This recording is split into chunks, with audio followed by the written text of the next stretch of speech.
هاللویا. هاللویا برای مسیح. بیا دعا کنیم. عیسی جان، نیازمون رو مثل همیشه به تو اعلام میکنیم. نیازمند توییم، نیازمند حضور تو، نیازمند لمسی، محبتی و فیضی تازه خداوند. امروز به نام عیسی مسیح باشه که کلام تو جاری شه، در قلب‌های ما بشینه. امروز بیشتر از هر چیزی خداوند، من دعا میکنم تا اون شعله‌های ایمان رو در ما شعله ور کنی کلام تو به نام عیسی مسیح، و به ما فهمی تازه از آسمان ببخش ای خداوند. امروز تو صحبت کن، از من استفاده کن و از زبان من و اون چیزی که دل تو، قلب تو جاری کن ای خداوند. ممنون تو هم و همه چیزو به دستان مبارک تو میسپارم در نام عیسی مسیح. آمین. لطف میکنی؟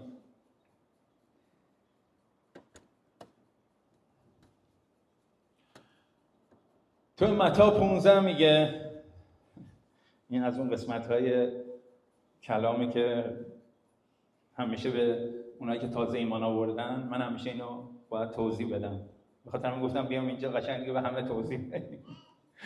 میگه عیسی آنجا را ترک گفت و در منطقه سور و سیدون کناره جست.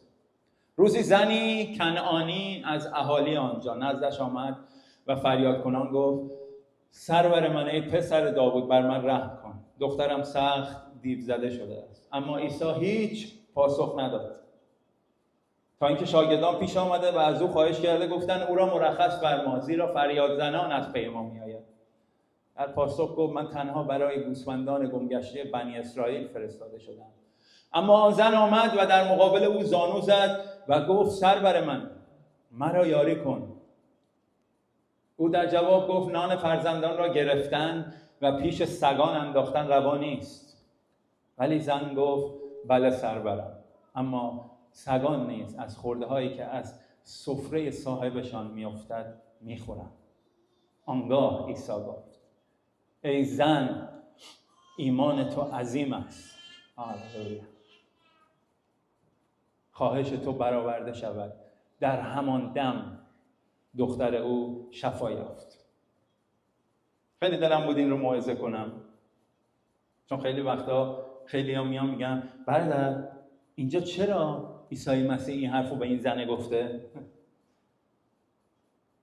ولی وقتی این قسمت کلام رو ما با هم میخونیم، خداوند وقتی این رو اینجا گذاشته، هدفش این نبوده که ما ببینیم چرا خداوند این رو گفت. هدفش این بود که ببینیم چطور اون زن در ایمان عمل کرده. چون خداوند دقیقاً میدونه چی داره میگه و دقیقاً میدونه این زن کیه و این رو اینجا گذاشت تا ما یاد بگیریم، تا ما ایمان اون زن رو ببینیم. مسیح در کل کلام، در تمام صحبتایی که کرده، به 2 نفر فقط گفت ایمان تو بسیار عظیمه. به 2 نفر. یکیش این زن بود. بارها به شاگرداش گفت ای کم ایمانان. ولی به این زن گفت ای زن، ایمان تو بسیار عظیمه. این از دهان خداوند داره میاد. خداوند داره به این زن میگه و این زن جزء قوم خدا نیست، یهوه خداش نیست و مسیح داره به او میگه ایمان تو عظیمه. در جایی که به شاگردانش گفت اگر اندازه دانه خردل اصلا دیدنی نیست، انقدر کوچیکه. گفت تا اگه اندازه این ایمان داشتید میتونستید کوه‌ها رو جابجا کنید. ولی به این زن گفت ایمان تو عظیمه که تونست قلب منو جابجا کنه. تو کلام میگه بدون ایمان شما نمیتونید خدا رو خوشنود کنید. میگه محاله بدون ایمان، چون کار خدا اینه که ما با ایمان بپذیریم، با ایمان حرفش رو احترام کنیم و با ایمان چیزها و وعده‌هایی رو که گفته بر زندگیمون رو بر روش بنا کنیم. این اون چیزیه که خدا میخواد و میگه بدون ایمان محاله بتونی خدا رو خوشنود کنی. به خاطر همین وقتی به این زن گفت ایمان تو عظیمه، چیزی که میخوایم تو این مسیر قدم بزنیم ببینیم این کیفیت این ایمان این زن چی بود، چی کار کرد، چه اتفاقی افتاد که خداوند بهش گفت ایمان تو عظیمه و این رو مرور کنیم. و خیلی جالبه، هر پارتش رو میرسیدم میدم واو، هر پارتش چالنجیه برای همه ما، ولی این زن تو هر پارتش قدم زد و موفق بیرون اومد به نام عیسی مسیح. من دعا میکنم آخر این موعظه واقعا اون شعله‌های ایمان در ما شعله ور شه، شعله‌های اطاعت، اطمینان و تسلیم بودن به خدا. میگه عیسی آنجا را قبل اینکه وارد اون بشیم یه نکته اینجا داره، دوست دارم اینم شریکم باهاتون و بعد وارد اون قسمت بشیم. میگه عیسی آنجا را ترک گفت و در منطقه سور و سیدون کناره جست. و میگه روزی زنی از اهالی کنعان میگه نزدش اومد و فریاد کنان از او کمک خواست. ولی عزیزم میتونی بزنی الان توی مرقس به ما یه دید قشنگتری میده که برکت داره برای ما. توی مرقس همین داستان رو داره برای ما توضیح میده و میگه عیسی آنجا را ترک گفت و به نواحی سور و سیدون رفت. به خانه‌ای در آمد اما نمیخواست کسی با خبر شود، با این حال نتوانست حضور خود را پنهان دارد. عیسی نتونست حضور خودش رو پنهان کنه. عیسی رو نمیتونیم پنهان کنیم. این اون برکتیه که داره. اگه عیسی خودش نتونست خودش رو پنهان کنه، عیسایی که در ماست نمیتونیم پنهانش کنیم. تو کلام خدا تو غلاطیان اعلام میکنه، لطف میکنی بیاری عزیزم، میگه با مسیح بر صلیب شدم و دیگر من نیستم که زندگی میکنم، بلکه مسیح هست که در من زندگی میکنه و این زندگی که اکنون در جسم میکنم با ایمان به پسر خداست که مرا محبت کرد و جان خود را به خاطر من داد. پس کی داره در ما زندگی میکنه؟ مسیح خداوند. یا جای دیگه تو متی امام میگه که لطف میکنی بیاری، میگه شما نور جهانید، شهری را که بر فراز کوهی بنا شده نتوان پنهان کرد. هیچ کس چراغ را نمی افروزد تا آن را زیر کاسه‌ای بنهد، بلکه آن را بر چراغدان میگذارد تا نورش بر همه آنان که در خانه اند بتابد. پس بگذارید نور شما بر مردم بتابد تا کارهای نیکتان را ببینند و پدر شما را که در آسمان است بستایند.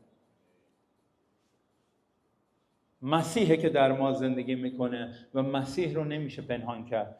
مسیح باید دیده بشه، مسیح باید جلال پیدا کنه، مسیح باید دلیلی باشه تا از ما بپرسن این آرامی تو علتش چیه؟ این زندگی تو که فرق میکنه علتش چیه؟ مسیح باید دیده بشه. به خاطر همین مسیح رو نمیتونیم پنهان کنیم. برگرد به همون مرقس لطفاً 2:7. میگه با این حال نتوانست حضور خود را پنهان دارد. بیاییم به نام عیسی مسیح نیکویی‌های عیسی را اعلام کنیم در زندگیمون. بیاییم مسیح رو پنهان نکنیم. بیاییم بگیم چی کار کرده در زندگیمون. بارها در کلام مسیح گفت، من امروزم با عزیزان شریک شدم، لازم نیست بریم الهیات به مردم بگیم. بریم بگیم خدا در زندگیمون چی کار کرده، چه اتفاقی در زندگیمون افتاده، چه تغییراتی به ما داده. بگیم کیه برای ما، بگیم از وقتی که باهاش آشنا شدیم چه اتفاقی در زندگیمون افتاده. بیاییم مسیح رو پنهان نکنیم، بلکه اجازه بدیم نور او دیده بشه. بیایید در دست خدا نوری باشیم در این تاریکی. بیاییم در این دنیای تاریک نوری باشیم برای مردم. بیاییم امیدی باشیم برای این دنیای ناامید. و بیاییم نیکویی‌های عیسی رو اعلام کنیم. از مسیح خجل نباشیم، کسی که جانش رو برای ما داده، کسی که ما رو محبت کرده، کسی که جلالش رو در آسمان ترک کرده تا بیاد بر روی صلیب خودش رو فدا کنه. از او خجل نباشیم، او رو پنهان نکنیم. بلکه هر جا اعلام کنیم او مسیح نجات دهنده و خداوند ماست و نتیجه رو به خدا بسپاریم. نگاه کنیم ببینیم چجوری خداوند کار میکنه. کسایی که باور نمیکنیم چطوری خداوند زندگی‌هاشون رو عوض میکنه. کسایی که فکر میکنیم نمیپذیرن چطور وارد این پادشاهی میشن. کسایی که فکر میکنیم بگیم الان گارد میگیرن چطور اشکاشون جاری میشه و میگن من با این مسیح احتیاج داریم. ببینید معجزه خدا رو اجازه بدید از طریق شما دیده بشه. پنهان نکنید مسیح رو. و این اون برکتی بود که دلم بود با شما شریک بشم. و بعد میگه زنی که دختر کوچکش روح پلید داشت چون شنید او آنجاست بیدرنگ آمد و به پاهای او افتاد. میخوایم ایمان این زن رو نگاه کنیم. اولین چیزی که من 5 تا چیز رو برای خودم نوشتم. اولین چیزی که برای من جالب بود این بود: ایمانی که قدم برمیداره، ایمانی که عمل میکنه. چی گفت؟ گفت شنید که عیسی هست و چون باور داشت او مسیح موعوده. چون بهش میگه برمیگردید لطفا تو همون آیه قبلی دیگه، همونجا بمون. به او چی گفت؟ ای مسیح، ای پسر داوود، ای خداوند و ای سرور و ای پسر داوود. پسر داوود اسمی بود که به مسیح موعود داده میشد. و این زن شنید و باور داشت او مسیح موعود و نجات دهنده است. و چون شنید باور کرد و ایمان داشت، میگه بیدرنگ خودش رو به عیسی رسوند. بیدرنگ خودش رو در حضور عیسی قرار داد. به خاطر همین اولین چیزی که در ایمان این زن برای من وقتی داشتم این رو می نوشتم بارز شد این بود: ایمانی که قدم برمی داره، ایمانی که عمل میکنه. کلام خدا میگه ایمان بدون عمل مرده است. چرا؟ چون خیلی وقتا ما میشنویم، حتی باورم داریم، ولی نمیخوایم قدم برداریم. خیلی فرق میکنه بین چیزی که میشنویم و عمل نمیکنیم و چیزی که میشنویم باور داریم و سعی میکنیم زندگیمون رو بر روی اون بنا کنیم. حالا سوال اینه: آیا وقتی میشنوی باورت رو بر روی عیسی میذاری؟ آیا وقتی میشنوی اون قدم رو بر میداری تا زندگیت رو تسلیم عیسی کنی؟ آیا وقتی میشنوی دعوت خدا رو، آیا این قدم رو بر میداری که تسلیم او بشی، به او اعتماد کنی، از او اطاعت کنی؟ آیا این قدم رو بر میداری؟ چون میگه بیدرنگ خودش رو به اونجا رسون. آیا خودت رو بیدرنگ وقتی میشنوی به اونجایی که عیسی هست میرسونی؟ آیا بیدرنگ خودت رو به اونجایی که عیسی هست میرسونی و خودت رو قرار میدی؟ منظور من حالا تو این اون بعد فیزیکیش نیست، تو اون بعد روحانیه. جایی که عیسی میشنوی که میبخشه، آیا تو خودت رو میرسونی به اون جایی که عیسی هست در بخشش؟ وقتی میشنوی عیسی محبت میکنه و ایمان داری بهش، آیا خودت رو میرسونی به اون جایی که عیسی هم داره محبت میکنه تو هم اونجا محبت کنی؟ آیا خودت رو به اون جایی که عیسی هست میرسونی؟ آیا وقتی این رو میشنوی اون قدم رو بر میداری تا تسلیم خدا باشی در چیزهایی رو که به تو گفته؟ چون این خیلی مهمه و این زن این کارو میکنه. چون این زن شنیده او مسیح موعوده و باور کرده و خودش رو در اون جایی قرار میده که عیسی هست.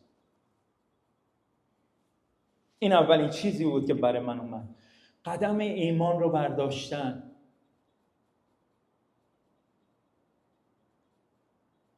آیا ایمان داری خدا همراه توست؟ این رو جواب بده. آیا خدا باور داری با توه؟ این رو جواب بده.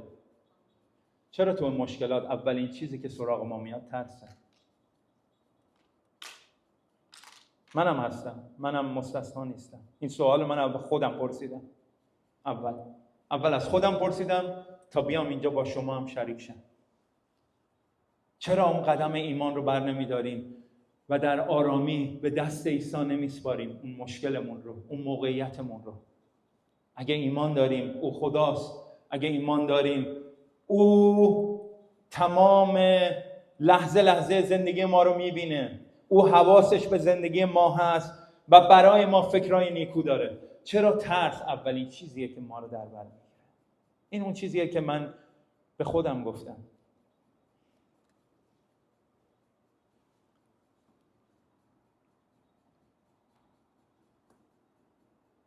خواهم فکر کنید همینطور، چون منم خیلی به این فکر کردم. چیزی که مسیح میخواد بیدرنگ خودمون رو در حضورش قرار بدیم، بیدرنگ تو ترسامون، تو ضعفامون، تو گناهانمون، تو هر چیزی که در زندگیمون هست، تو اون موقعیت بیدرنگ خودمون رو در حضورش قرار بدیم. خداوندا در حضور تو هم، چون ایمان داریم او خداوند و نجات دهنده ماست، ایمان داریم او به فکر ماست. و این اون چیزی بود که من اولین درسی بود که از این زن گرفتم. میگه گفت ای پسر داوود بر من رحم کن. رفت به حضور مسیح و از او رحم خواست.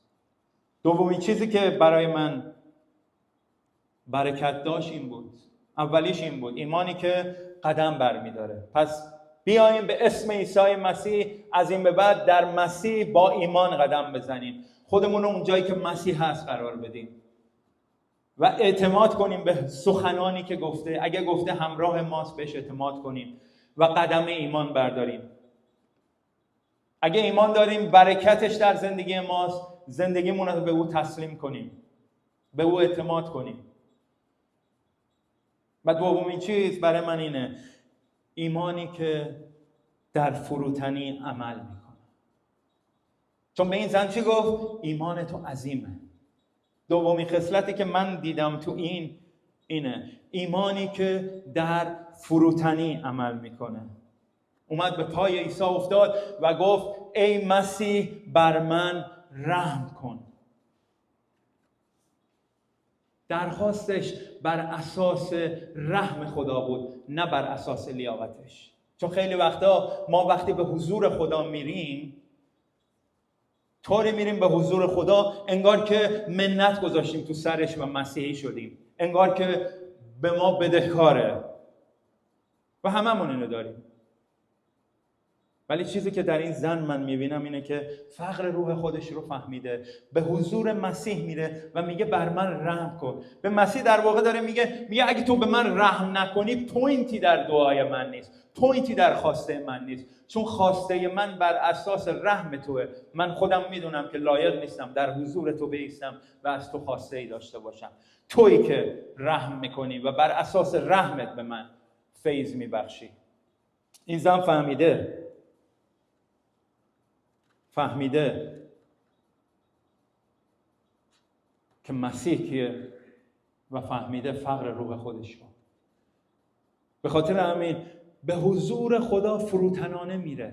خیلی وقتا ما میگیم و از خدا هم مدعیم به خدا که اگه هستی چرا پس این اتفاق افتاد، چرا اون اتفاق افتاد. ولی سوال اصلی اینه آیا یه بار شده بریم زانو بزنیم بگیم خداوندا رحم کن بر این موقعیت، بر این وضع، من میستم در این شکاف، من شفاعت میکنم، من دعا میکنم، من از تو رحم میخوام بر این موقعیت. جز این که ادعا داشته باشیم در حضور خدا، خودمون رو فروتن کنیم.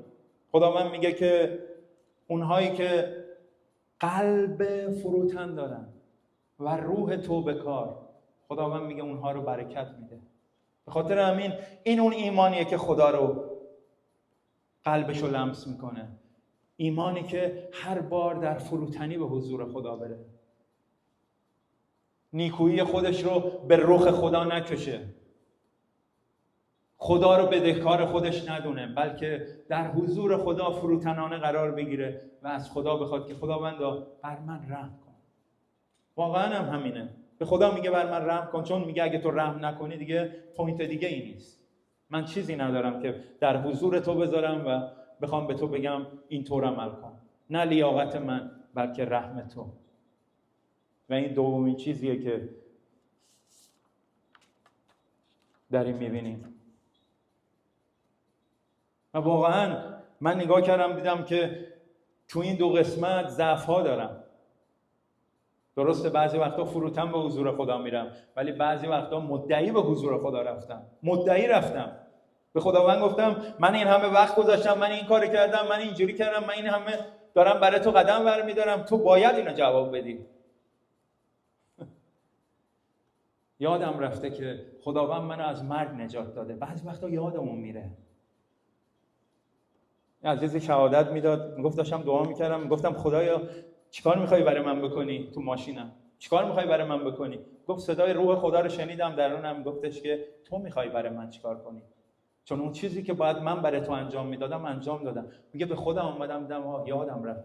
خداوند میگه تو اون جمله به من گفت من جانمو برای تو دادم، چه چیز بیشتری از من میخوای؟ حالا تویی که تو میخوای چیکار کنی؟ تو کجا میخوای قربانی بدی برای من؟ میگه اونجا یک دفعه به خودم اومدم دیدم واو، بعضی وقتا این روزمرگی‌های دنیا همه چیزو از ذهن ما میبره و برای منم برکت بود واقعا. در واقع بعضی وقتا یادمون میره که مسیح ما را از گودال هلاکت در آورده، مسیح ما را از مرگ نجات داده، مسیح ما را از ته جهنم بیرون کشیده و در جایگاه آسمانی قرار داده، در کنار خودش. یادمون میره و میایم سر چیزایی دعوا میکنیم که اصلا ارزش نداره. مثل این میمونه که یکی خونه‌شو به ما مجانی هدیه داده، ما میام باهاش دعوا میکنیم، میگیم چرا تو یخچالت آب میوه نذاشته بودی؟ بعضی وقتا اینطوریه دعوای ما با خدا. به خاطر همین به نام عیسی مسیح فروتن به حضور خدا برو. یادت باشه خدا برای تو چیکار کرده، یادت باشه جانشو برای تو داده، یادت باشه تو رو بخشیده، یادت باشه که از مرگ به حیات تو رو هدایت کرده، یادت باشه که هرگز لایق این نبودیم که وارد آسمان شیم، ولی او به ما اجازه داد به عنوان فرزندانش به کنار او بریم. و خدایی که برای همه اینا فکر کرده، برای چیزهای ساده زندگی ما آیا فکر نکرده؟ خدایی که خودش رو به ما بخشیده، آیا چیزهایی رو که نیاز داریم به ما نخواهد داد؟ به خاطر همین فروتن به حضور خدا بریم. دومیش این بود، ایمانی که فروتنه. سومیش میگه به مسیح میگه رحم کن، دخترم سخت دیو زده شده است، اما عیسی هیچ پاسخ نداد.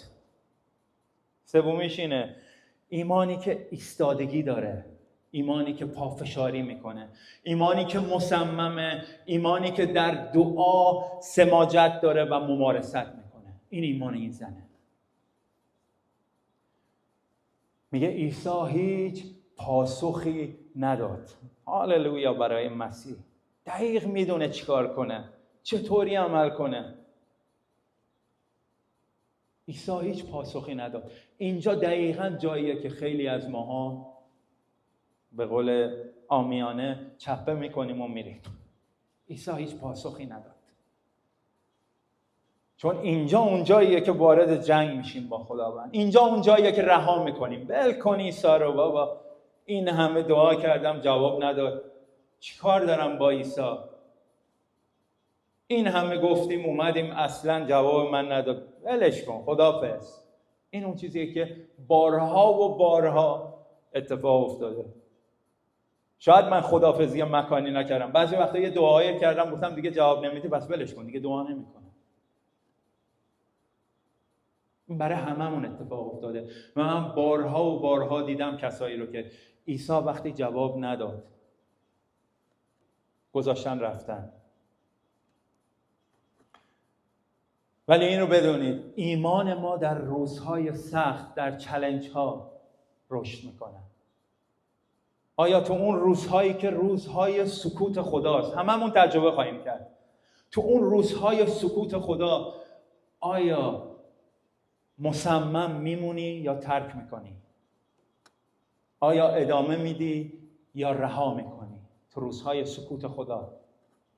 آیا تو روزهای سکوت خدا این رو دلیلی برای قهر و پشت کردن به مسیح میبینی یا تو روزهای سکوت خدا فرصتی رو روبروی خودت میبینی تا اجازه بدی خداوند اون ایمان و فروتنی تو رو نشون بده به خودت؟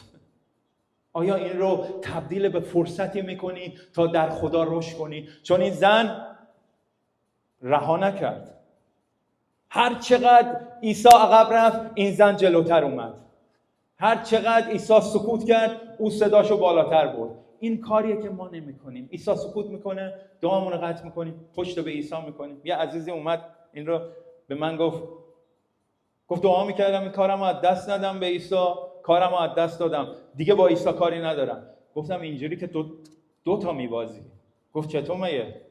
گفتم کارتو که دیگه از دست دادی، عیسی رو هم داری از دست میدی. تو حداقل عیسی رو داشته باش که فقط کارتو از دست داده باشی. سکوت خدا دلیل داره.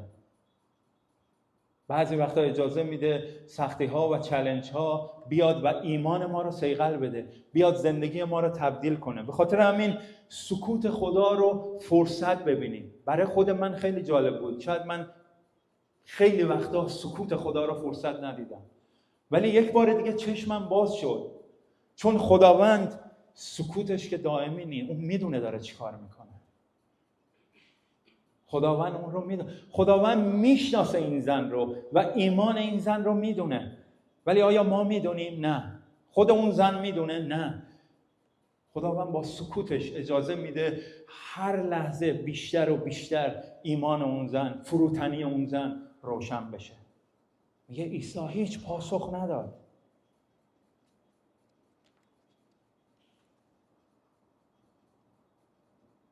میگه وقتی هم که پاسخ نداد، میگه شاگردا شروع کردن خواهش کردن، گفتن بابا اینو بفرست بره. چقدر مزاحم ماست.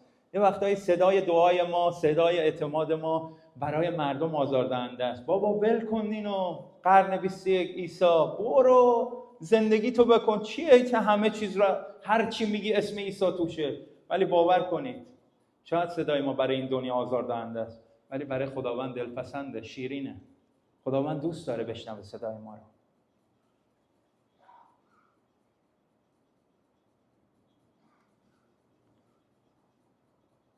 میگه همینطور فریاد زنان از نزد عیسی به پی عیسی داره میاد.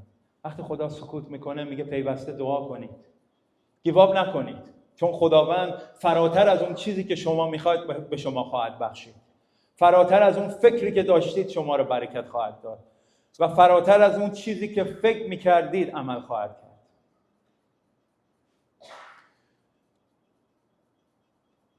و بعد میگه حالا مسیح نه تنها پاسخ نداد، سکوت کرد. وقتی که صحبت کرد ببینیم چی گفت. بهش چی گفت؟ گفت من در پاسخ گفت من، چون میگه فریاد زنان داشت می اومد، در پاسخ فریادش، دعاهاش گفت من تنها برای گوسفندان گمگشته بنی اسرائیل فرستاده شدم. در واقع بهش گفت قرار نیست جواب تو رو بدم. هاللویا. گفتم خدایا یه نصف این ایمان این زن رو به من بده. مسیح سکوت کرده، رها نمیکنه، ادامه میده. دنیا بهش میگه ساکت شو، ادامه میده. چون ایمان داره او پسر داوود، مسیح موعود، نجات دهنده خداونده. ایمان داره، کوتاه نمیاد. هرچی مسیح عقب میره او جلوتر میاد. هرچی مسیح سکوت میکنه او صداشو بالاتر میبره. و بعد در مرحله بعدی مسیح آزمایشو برای او سخت‌تر میکنه. توی مرحله سکوت بود، حالا خداوند داره صحبت میکنه. ولی صحبت چیه؟ میگه من فقط برای بنی اسرائیل اومدم. یعنی در واقع داره بهش میگه قرار نیست من جواب تو رو بدم. نه. چقدر بعضی وقتا این نه زندگی ما رو نابود میکنه، ما رو از ایمان میندازه. چرا؟ چون اعتماد نداریم به خداوند. خدا وقتی میگه نه یعنی میگه من میخوام یه در تازه‌ای برای تو باز کنم. خدا وقتی میگه نه یعنی میگه چیز بهتری برای تو دارم.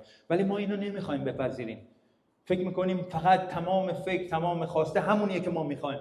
ولی خدا میگه من بالاتر، عظیمتر و فکرهای من عظیمتره برای اون چیزی که برای تو میخوام.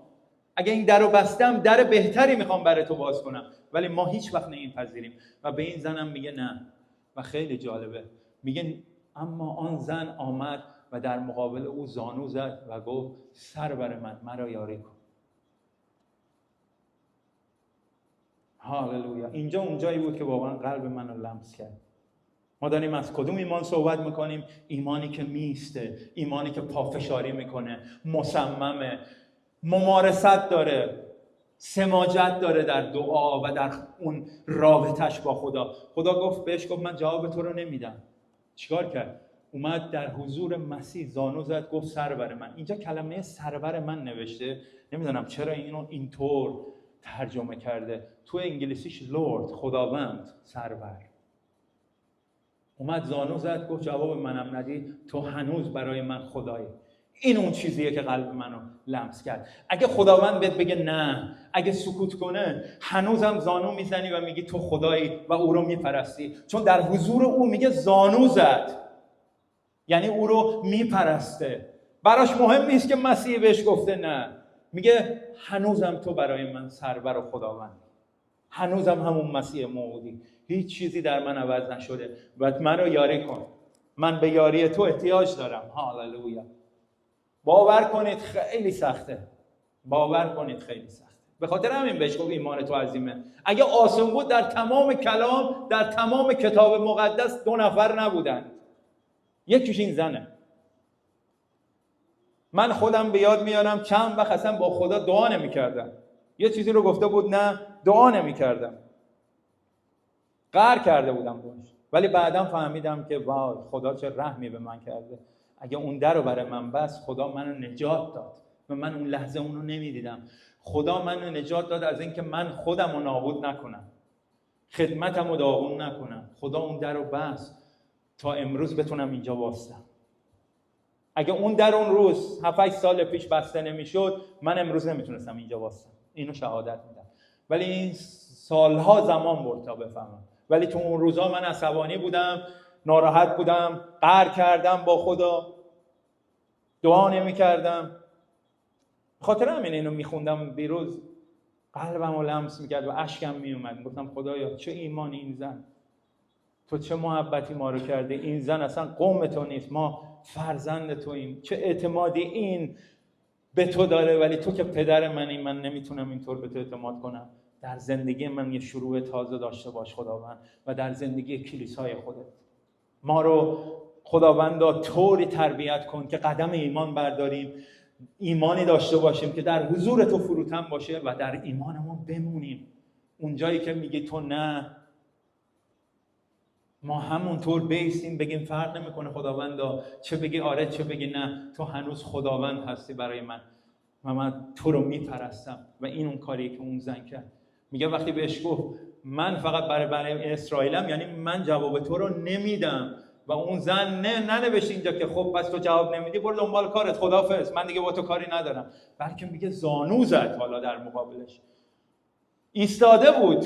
وقتی جواب دعاشو نگرفت زانو زد، فروتن‌تر کرد خودشو، گفت بیشتر تو رو میپرستم و تو خدای هنوز برای من و تغییر نکردی، هیچ چیزی عوض نشده، تو همون خدایی. و مسیح وقتی این رو میبینه چی میگه؟ میگه آخ بذار یه حالی بهش بدم دیگه، خیلی دلش شکست، یه حالی بهش بدم، نکنه ناراحت شه، منو ترک کنه، بعد دیگه اون موقع اون چی میگن، اون تیم من ناقص. نه، خداوند آزمایششو دوباره سخت‌تر کرد و دید که اون نمیره و حالا داره میپرسته، حالا آزمایششو سخت‌تر کرد. مسیح دوباره به حرف اومد و بهش این رو گفت نان فرزندان رو گرفتن و پیش سگان انداختن روا نیست. اینجا اونجایی که خیلی ها میگن مسیح چرا اینو گفته، ولی مسیح اینجا داره چیزی رو میگه که اون زن تو اون فرهنگ درک میکنه، اینو داره اینو بهش میگه. این اونجاییه که خیلی ها به اشتباه میفتن، میگن چرا مسیح به این زنه گفت سگ. نه، داره از مسئله صحبت میکنه که اون زن میفهمه. چیزی رو که داره میگه اینه، وقتی اون سگ رو میگه، اون سگ لزوم چیزه، سگ اون کلمه رو به کار میبره، اون پاپیه کوچولو، سگای کوچولو هستن که تو خونه نگه میدارن و اون چی میگم، اون پاپیای کیوت هستن که تو خونه نگه میدارن. و مسیح وقتی داره اینو به کار میبره اینو داره میگه که یه نونه در خونه، یه دونه نونه، و اون رو هر کسی میده به فرزندش که بخوره، اونو نمیندازه جلو اون پاپی. امروز هم همینطوره. اگه شما یه دونه حیوان خونگی داری تو خونه و فقط یه دونه نون داری که بخوری و فرزندت هم گرسنه است، اون نون رو به کی میدی؟ بگو، جواب بده. آمین. به اون نمیدی. و مسیح داره اونو میگه این نون، میگه این برای فرزندان خداست و این مسیح اومده برای اینها، برای این قومش، برای تو نیست. و میگه آزمایش رو چطور سخت‌تر میکنه؟ میگه تو اصلا سهمی نداری تو اینی که هست اصلا دیگه سهم تو نیست. از مرحله‌ای که جوابت رو نمیدم وارد این میشه، میگه اصلا این مال تو نیست، سهم تو نیست، برای تو نیست این. اون زن چی میگه؟ ولی زن گفت، عجب ایمانی داره این زن، هاللویا. تو انگلیسیش قشنگ میگه true my lord. میگه تو حقیقت رو گفتی. هر چی که تو میگی حقیقت. تو هنوز خداوندی برای من لورد. بازم میگه تو خداوندی برای من. میگه این چیزی که از دهان تو در اومد حقیقته، من میپذیرم. هر چیزی که تو بگی حقیقته. اگه تو میگی من گناهکارم، امروز میپذیرم. اگه تو میگی به خاطر تو و کار توئه که میتونم وارد آسمان شم، حقیقت رو میگه، من میپذیرم. امروز هم همین حرفا رو میزنه مسیح، ولی امروز با دل دیگه ای داره میگه تو فرزند منی و به این پادشاهی خونده شدی. اگه میگه من تنها راهیم که تو وارد آسمان میشی، حقیقت رو میگی خداوند. آیا علم و دانش اون زن، فهم اون زن مثل ما بود؟ نه، کمتر از ما بود. ما امروز این کلام رو داریم که خیلی ما رو یاری میده. اون فقط با ایمان قلبیش جلو میره. تو اینجا، تو این آزمایش، نه تنها به عقب یه قدم نذاشت، بلکه دوباره به خداوند اعلام کرد. گفت حتی منو سهیمم نکنی، باز تو برای من خدایی. حتی اگه سکوت کنی، حتی اگه جواب منو ندی، حتی اگه این سهم منم نباشه، تو هنوز برای من خدایی. و بعد گفت از همون حرف مسیح چیزی رو به مسیح گفت که درک این زن رو داره به ما میگه برگشت گفت بله سرورم، تو هنوز خدایی برای من، ولی یه چیز رو من میخوام بگم، اما سگان نیز از خورده هایی که از سفره صاحبشان میافتد میخورن. برگشت گفت خداوندا، حتی یه خورده، حتی یه ذره نظر تو، رحم تو و محبت تو برای من بسه. یه ذره. تو حتی اگه منم نگاه نکنی، من ذره ای از محبت تو رو دریافت کنم برای من بس. و این ایمان زن از کجا داره صحبت میکنه؟ چون باور داره. من این مثال رو میزنم. ببین یه بچه رو یه نون بهش میدی، چقدر بهش میدی؟ یه خورده نونه دیگه، یه مقدار نونه. وقتی اون میخوره خوردهش که میریزه نمیتونی رو زمین ببینی، ولی خورده های نونی که یه کارخونه نونپزی وقتی میریزه بیرون چقدره. من یادم اون موقع میرفتم با یکی از فامیلای دوستمون، یا یکی از فامیلاشون گاوداری داشتن، میرفتم با واند نیسانا بودن آبی رنگ، اونو پر خورده نون میکرد میبرد چیز برای گاوداریش. در واقع اینو داره میگه اون عمق محبت، بزرگی فیض، بزرگی عظمت و رحمت تو انقدر بزرگه که یه خوردش میتونه دنیا رو جابجا کنه. برای منم بسته. یعنی در واقع میگه تو متعالی، تو عظیمی، بی انتهایی، لیمیت نداری، تو همون هستی، تو همون خدایی. و تو این آزمایشی که خداوند قرارش میده، بالاخره خداوند میگه همه آزمایشاتو انگار پس کردی. میگه عظیم است ایمانتون. پس سومیش این بود، ایمانی که میسته، مبارزت میکنه، ایستادگی میکنه، سکوت خدا رو فرصتی برای رشد میبینه و اجازه میده تو چالش های زندگی خدا ایمانش رو و فروتنیش رو شعله ور کنه به نام عیسی مسیح.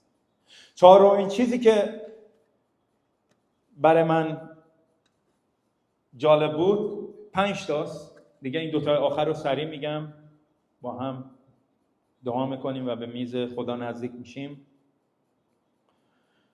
چهارمین چیزی که برای من خیلی جالب بود این که ایمانی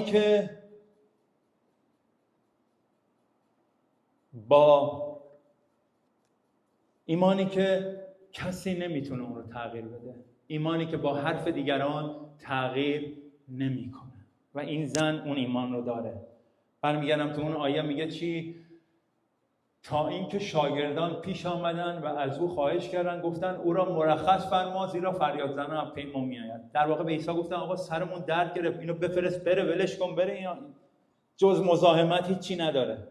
ولی میبینیم این زن ترک نکرد. ایمانی که تأثیر از انسان نمیگیره، ایمانی که با غرغر این و اون عوض نمیشه، ایمانی که بر روی مسیحه، ایمانی که اگه علی یه چیزی گفت نمیگه بابا ول کن دیگه ما کاری نداریم، این خداحافظ. انقدر اینجوری دیدم که من آقا کجایی؟ نه من نمیام، این تو کلیسا اون آقای به من گفت بالای چشت ابروه. میگم کجایی؟ من نمیام، اون خانومه به من گفت نمیدونم این ور چشت اونجوریه، اون ور چشت اونجوریه. حضور مسیح رو رها کردی به خاطر اینکه اون گفت بالای چشت ابروه؟ شاگردا زیادن، شاگردایی که به مسیح میگن اینو بفرست بره، ولی این زن رها نکرد، چون ایمانش از انسان تأثیر نمیگیره. ایمانش رو انسان نمیتونه جابجا کنه، ایمانش رو انسان نمیتونه تغییر بده، بلکه ایمانش کاملا بر روی عیسی است. براش مهم نیست کی چی میگه، براش مهمه که در حضور مسیح فیض بگیره، در حضور مسیح رحم بگیره. به خاطر همین هست در حضور مسیح، با اینکه شاگردا دارن به مسیح میگن اینو بفرست بره، و مسیح این کار رو هیچ وقت نمیکنه. هرگز به اون نگفت برو. به خاطر همین اجازه ندید انسان تأثیر بذاره رو شما، بذارید خداوند بر شما تأثیر بذاره و از شما در زندگی دیگران عمل کنه. و پنجمین چیز که با این تموم میکنم اینه، ایمانی که برای دیگران شفاعت میکنه. این پنجمیشه. خداوند به 2 نفر در کل کلام کتاب مقدس گفت ایمان شما عظیمه. یکیش افسر رومی بود، یکیش هم این زنه، و هر دوتاشون هم به خاطر مشکل خودشون نبود که در حضور عیسی بودن. هر دوتاشون بها دادن به خاطر مشکل دیگران. این زن بیماری دخترش بود و اون افسر رومی بیماری خادمش بود. هر دوشون هم شفاعت کردن، حاضر شدن در حضور مسیح خودشون رو فروتن کنن، حاضر شدن بها بدن تا دیگران شفا بگیرن، تا دیگران نجات پیدا کنن. به خاطر همین پنجمیش اینه، ایمانی که شفاعت میکنه. به نام عیسی مسیح برید به حضور مسیح زانو بزنید و شفاعت کنید برای خانواده‌تون، برای عزیزانتون، برای دوستانتون. مسیح اینها رو به یاد بیار. مسیح همون کاری که در زندگی من کردی در زندگی اینها بکن. خداوندا تو بر اونها هم پدری، اجازه بده چشمشون باز شه. زانو بزنید، شما بها بدید، شما دعا کنید، شما برید به حضور خدا. اونها که نمیرن که. شما وقت بذارید در حضور خدا. خداوند من در حضور تو میام تا پدر و مادرم نجات پیدا کنن. من از حضور تو نمیرم تا خانوادم نجات پیدا کنن. من از حضور تو نمیرم تا جلال تو، نجات تو وارد خانه عزیزان من بشه. خداوندا عزیزم مریضه، من از حضور تو بیرون نمیرم تا او شفا پیدا کنه. من بهاشو میدم تا او دریافت کنه. این ایمانیه که خدا میخواد. و این زنم مستثنا نیست. در حضور مسیح میسته، بها میده تا نیاز کس دیگه ای رو خداوند فراهم کنه. پس یادمون باشه چیزایی که تو این دیدیم در این زن که مسیح گفت ایمان تو عظیمه، ایمانی که در ایمان قدم برمیداره، ایمانی که فروتنه، ایمانی که میسته و ترک نمیکنه، ایمانی که از دیگران تأثیر نمیگیره و ایمانی که شفاعت میکنه. هاللویا. بیا دعا کنیم، قلبامون آماده کنیم برای میز خداوند. هاللویا. خداوند شکرت میکنم، واقعا ممنونتم. دعای من این امروز به یاد بیاریم که تو برای ما چیکار کردی ای خدا. و به اسم عیسی مسیح اجازه بدیم تو در زندگیمون کار کنی با راه ها و فکرهای خودت، تا ای خداوند ما رو در ایمان و فروتنی رشد بدی، ما رو مردان دعا و شفاعت کنی.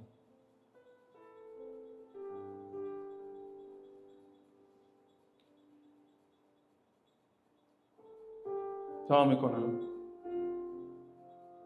شعله های ایمان رو در وجود ما شعله ور کنی ای خداوند.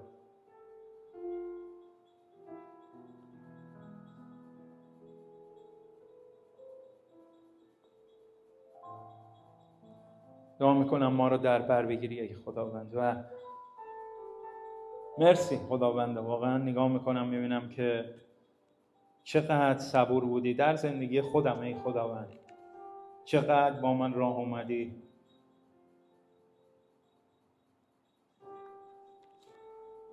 چقدر کمکم کردی یاد بگیرم ای خداوند. هر بار ای خداوند افتادم دستمو گرفتی و بلند کردی. خیلی وقتا میخواستم فکرهای خودم رو دنبال کنم، تو من رو آگاه کردی ای خدا. واقعا زندگی با تو پر از هیجانه ای خداوند، پر از چالنجه، ولی نیکویی تو هر چالنجی بیشتر و بیشتر آشکار میشه. زنده بودن تو بیشتر و بیشتر ای خداوند دیده میشه. و هر بار ای خداوند میبینیم که چقدر تو میتونی کار کنی و چقدر میتونی زندگی ما رو تغییر بدی ای خداوند. دعای من اینه خداوندا مردان و زنان ایمان بسازی در این کلیسا به نام عیسی مسیح. کسایی که فقط خداوندا خواهان روی تو، حضور تو و جلال تو باشن ای خدا. دعا میکنم خداوندا به ما قوت بدی در روزهای سکوت به تو اعتماد کنیم، در روزهایی که به ما نمیگی منتظر درهای تازه باشیم، در شادی و اون خداوندی تو، اون سروری تو در هر لحظه، در هر حال، در هر موقعیت، و پرستش تو در هر ثانیه بر ما و بر دهان و افکار و قلب و زندگی و جان ما باشه ای خدا.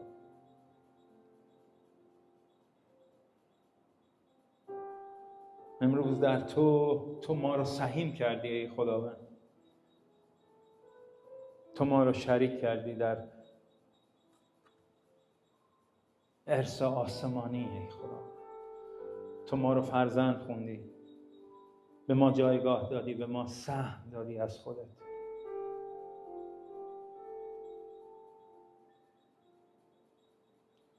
واقعا شکرت میکنم خداوند.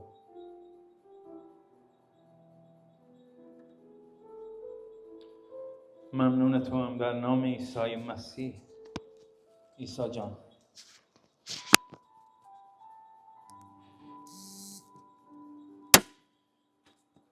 سپاسگزار تو هم در نام عیسی مسیح.